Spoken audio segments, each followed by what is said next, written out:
Debbie in our Division 101. So those who are new in the channel, please don't forget to subscribe. Just today we received our parcel from Lazada. We ordered a week ago.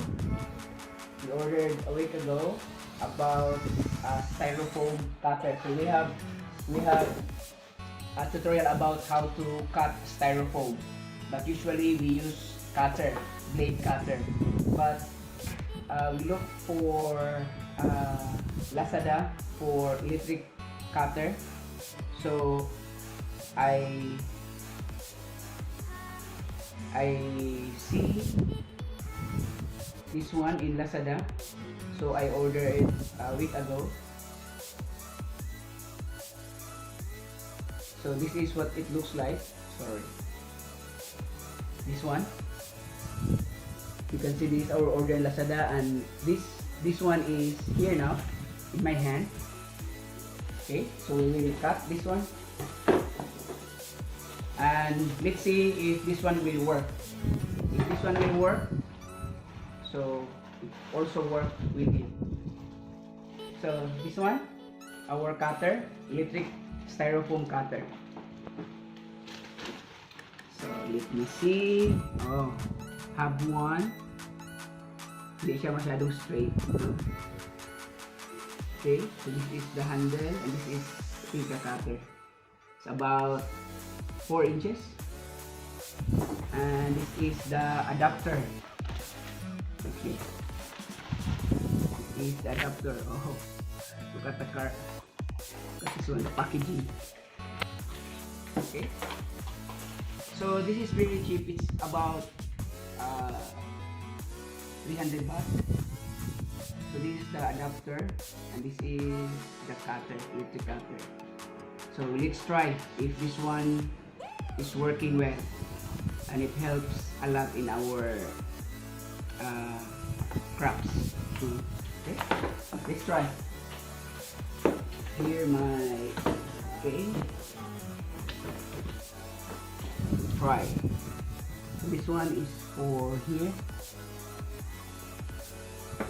Okay, and we have the switch on. So this one is about 6 volts, 3 amperes. The input is 100 to 240 volts. Okay, easy. So let's try on.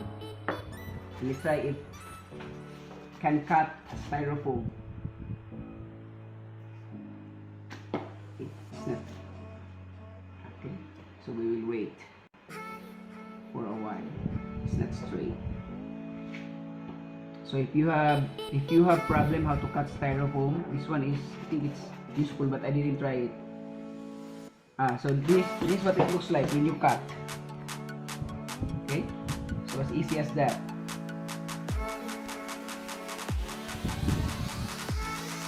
Okay, so this is what it looks like when you cut the styrofoam.